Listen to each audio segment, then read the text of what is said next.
This story is about Ethan Crumbley, who killed 4 students and injured 7 people in a mass shooting at Oxford High School in Detroit, Michigan on November 30th, 2021, when he was just 15 years old.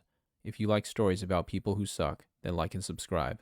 Crumbley was born on April 28, 2006 in Atlantic Beach, Florida. His parents are Jennifer and James, who both have minor criminal records from 1995 to 2005 for DUI and check fraud. While he was at an early age, Crumbley's parents both worked in business development and marketing before the family moved to Issaquah, Washington, a few years later. While living in Issaquah, Crumbley developed an immediate interest in horror and violence at a young age. At the time, he played first-person shooter games such as the Call of Duty franchise and also watched horror movies. The family later moved to Michigan. Crumbley's parents, Jennifer and James, often left their son home alone and without a phone while frequenting bars. A neighbor became concerned and filed an anonymous complaint to Child Protective Services, but no action was taken.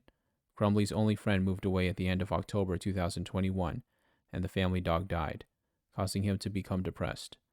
As early as March 2021, he started sending his mother disturbing texts about his state of mind, which included claims about demons and ghosts inside the home. He also reportedly videotaped himself torturing animals, made Molotov cocktails, and drew a sketch of himself committing a school shooting, which he also joked about with a friend via text message. At one point, Crumbley allegedly kept a baby bird's head in a jar, which he later placed in a school bathroom. His parents never sought therapy for him after any of those incidents. Crumbley met with school officials the day prior to the shooting, and once again early on the day of the shooting to discuss his bad behavior. The first meeting occurred after a teacher spotted Crumbley using his phone to search for ammunition and reported him. During the discussion, Crumbley told them that he and his mother Jennifer had recently traveled to a shooting range and that shooting sports are a family hobby. School officials left a voicemail and email for Jennifer Crumbley. She did not respond, but she later texted her son saying, "LOL, I'm not mad at you. You have to learn not to get caught."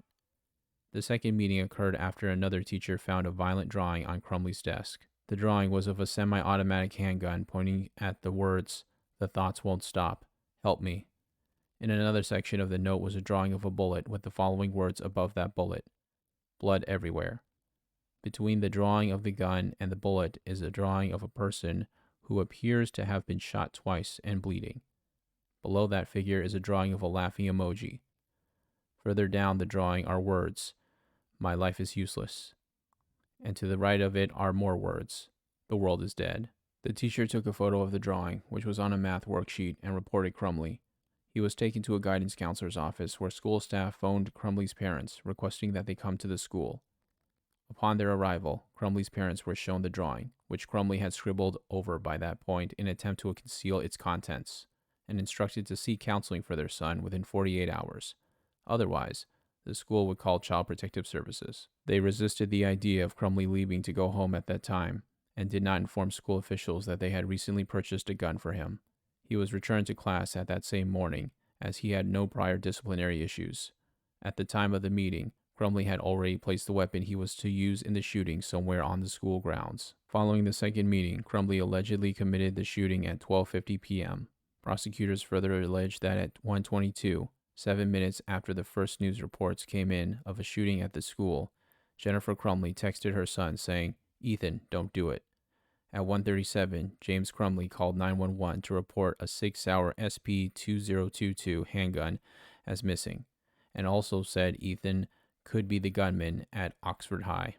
Crumbley entered a bathroom with a backpack and then exited about a minute later without the backpack but with a semi-automatic handgun. Crumbley started firing in the hallway at students when hundreds of students were walking from one class to another. When they started running, he walked down the hallway and shot into classrooms and at students who were unable to escape until he went to another bathroom. A voice over the intercom alerted them to an active shooter, and their teachers started locking and barricading doors and covering windows, convincing them it was not a drill. One student who hid in a bathroom stall recalled hearing the sound of a gun cocking outside the bathroom. Once the school was secured, he opened the bathroom door to find several bodies lying on the floor. At 12:51 p.m., police began receiving the first of around 100 911 calls about the shooting and responded to the school.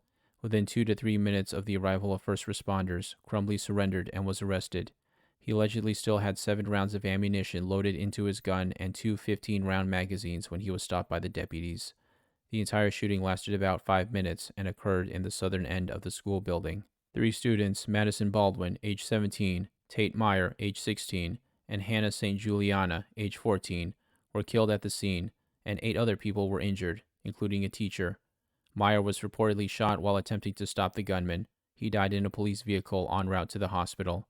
On December 1st, a fourth student, 17-year-old Justin Schilling, died in the hospital from his injuries. On October 24th, 2022, Crumbley pled guilty to all of the charges and withdrew his intent to pursue an insanity defense.